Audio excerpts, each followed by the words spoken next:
Hi, and welcome to Career Buzz, Canada's unique radio show that empowers lives, enriches careers, and energizes organizations. I'm Louisa Jewell, and I'll be your host today on CIUT 89.5 FM, broadcasting live from the University of Toronto. I'm the president of WhyDidYouGo.com, an organization dedicated to improving happiness at work, and we work with organizations to help them improve employee engagement and well-being. I'm also a recent graduate from the Master of Applied Positive Psychology program at the University of Pennsylvania.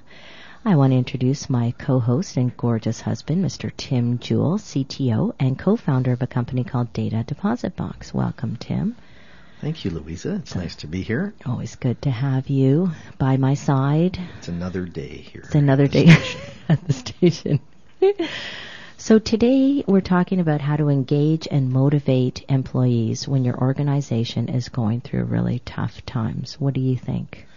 Well, I think there's a lot of companies in that situation right now, so it's going to be very interesting to hear from a company that is doing a good job at it.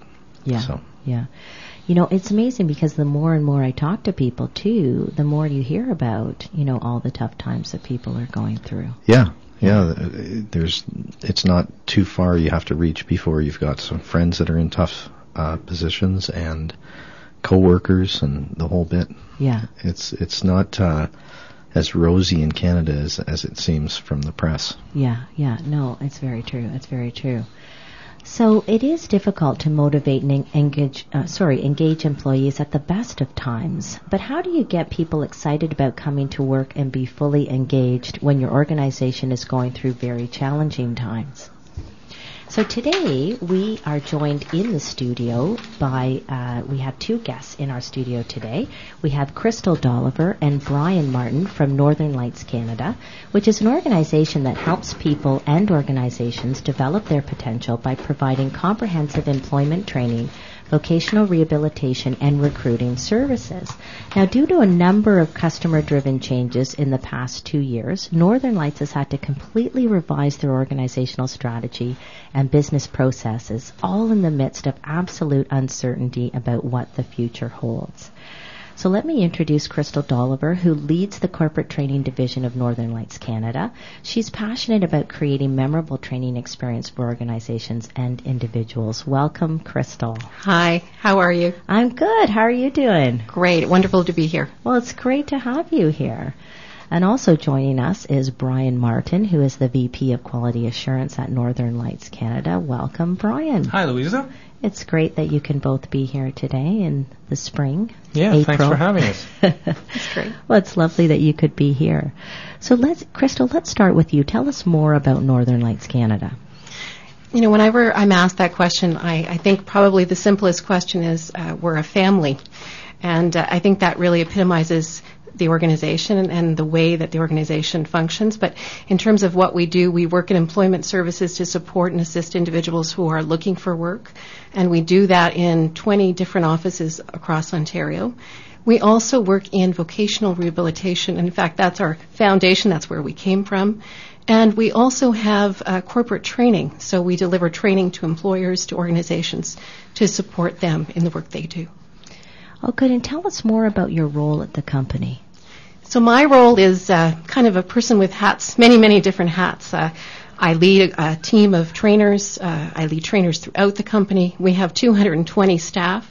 And of those staff, we have a large percentage who are facilitators and trainers. So what my work entails really is to look for opportunity to use those skills and to build the strengths that our trainers have.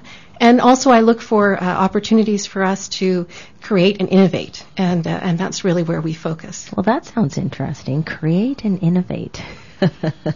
So, Brian, tell us more about what you do at Northern Lights. Well, I've been with the company for about 10 years now, and actually 12 years, 10 years in a leadership role, and I actually had the luxury of sort of creating the role that I'm currently in. It's called VP of Quality Assurance, but really what it involves is the applying of our mission and vision internally. So my focus is on helping us as an organization get better, helping the individuals in the organization develop their potential. And so everything that leads to that. So I'm involved in all aspects of what we do. creating an environment where people can excel, making sure we don't lose sight of what our customers need, processes that we need to ensure we don't drop something, miss something, those sorts of things. Wow. So again, that sounds very entrepreneurial, doesn't it? It sounds like you do, what needs to be done and but also what's very important to the organization, what's core to the organization. Yeah, and in this current role, really, I guess it started about 3 years ago, and where we started was by going back. We'd been in existence for 20 years, and we went back to take a look at our core values, our mission, our vision, make sure that we were still clear about what we were trying to accomplish, and the values that really are the foundation for who we are at Northern Lights.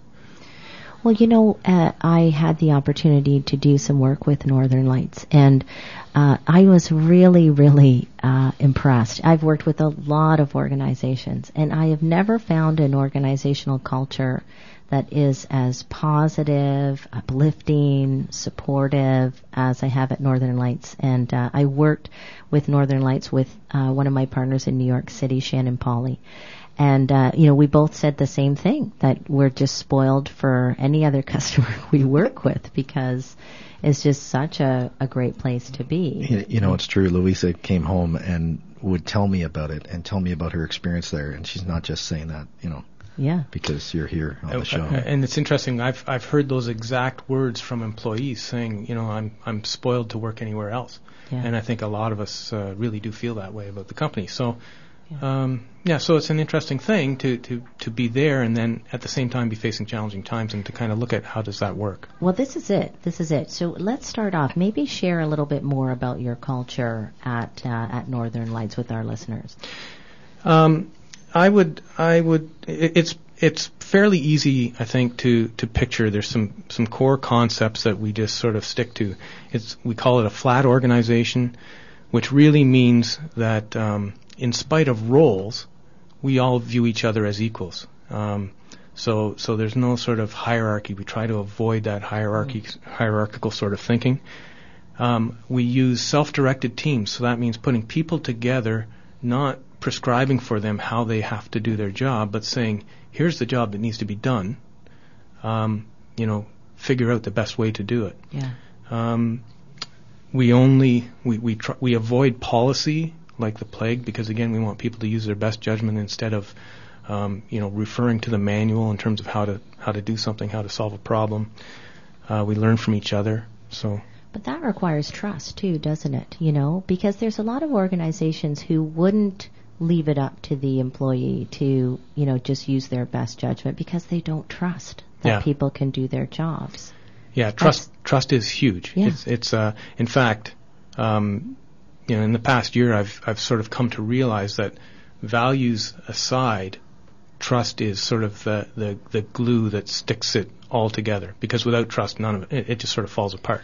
Well, and I think, to me, my philosophy is that you can't have trust. A lot of organizations say, "Oh, how do we build trust in the organization?" And then they don't trust people in the organization. I think when, the people who run the organization trust in people first, that then builds trust in the organization as well. Yeah, and so that extends to how you look at mistakes, right? So if you're going to empower a team to decide how to deliver and how to do a job, you have to be prepared to accept that they're not, they may not get it right the first time, but people don't learn by getting it right the first time. Yeah. Right? Yeah. So learning from our mistakes, viewing those mistakes as being learning opportunities, making sure they don't happen again, because we have to be faithful to our customer, the people who are paying the bills. We can't just run around making mistakes all the time.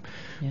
But at the same time, looking at that experience as a positive one because it helps us move forward and not slamming people because they took a chance. Yeah, not spending all your time blaming, right, pointing fingers. It's a delicate balance between making a mistake and taking a risk, right? So you're going to ride that line, but they have to feel like it's safe to take a bit of a risk. If you want risk-taking and innovation, you've got to create a climate where it can happen and people feel comfortable to do that. And if people's wrists get slapped the second something doesn't work out exactly right, then you're going to quash that in a hurry. Yeah. And the other thing you said, Louisa, I think is absolutely true.